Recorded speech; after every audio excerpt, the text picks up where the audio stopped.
اهلا بيكم في تحدي جديد من تحديات بايثون. لو انا قلت لك تعرف تعمل الشكل ده باستخدام اللوب، خلينا مع بعض نحله ونشوف ايه اللي فيه. يلا بينا. اول حاجه انا عايز اخلي المستخدم هو اللي يحط اللاينز، فخلينا نبدا كده ونقول له لاينز. هعمل متغير اسميه لاينز واحط انت عشان تحول لي البيانات اللي جايه كسترنج تحولها لي لانتجر، واقول له انبوت، ثم بعد كده احط الرساله اقول له انتر ذا نمبر ايه ذا نمبر لاينز. واحد يقول لي ده شبه اللي احنا عملناه في الاول. اقول لك هو شبه، ولكن في خطوه زياده اللي هو احنا المفروض هتبقى العكس. يعني هو معكوس، يعني النجمه بادئه عندي من اول اللاين من الشمال، لا النجمه هناك بادئه من اليمين. طب ازاي نعملها؟ هنشوف دلوقتي. اخدنا اللاينز او عدد السطور من اليوزر، بعد كده اعمل فور لوب، احط اي ان رينج. اخلي بتاع الرينج بتاعي كام بقى؟ هخلي الرينج بتاع اللاينز عدد السطور. تمام. وبعد كده احط الاثنين كولوم، وبعد كده ننزل بقى نقول له ايه دلوقتي انت عايز تعمل ايه. دلوقتي انا عايز اخلي فيه مسافات، يعني هعمل برنت اظهر المسافات. طب المسافات بتاعتي هي عباره عن ايه؟ هتقول لي ده هي المسافات بتاعتي هي كانت عباره عن طول العنصر اللاينز كلها، صح؟ يعني اذا عندي مسافه تمام مضروبه في اللاينز، كده هتنضرب في عدد اللاينز.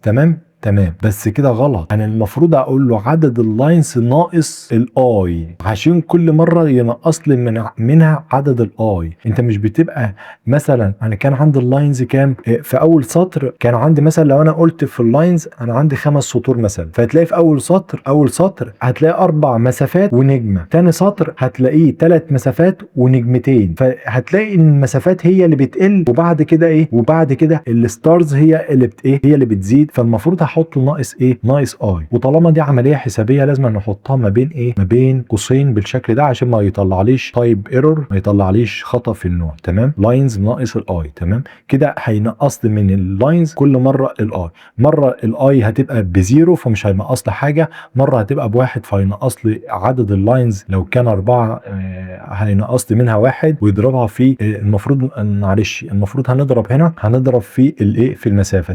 تمام. ويبقى كده عملنا المسافه. هل هنعمل حاجه تانية؟ لو جينا بصينا كده هنعمل كمان النجمه، نطبع بقى النجمه بعدها. ولو طبعت النجمه كده هيطبع لي نجمه واحده. امال اعمل ايه؟ هقول له اطبع لي النجمه مضروبه في ايه؟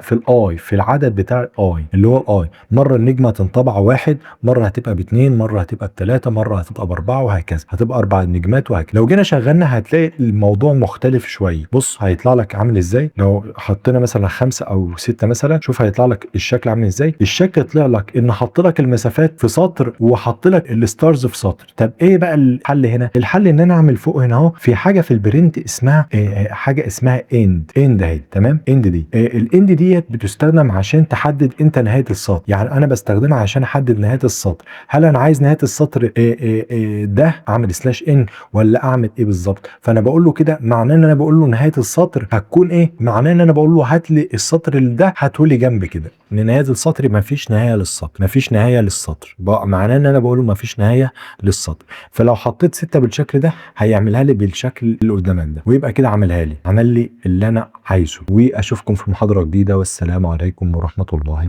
وبركاته.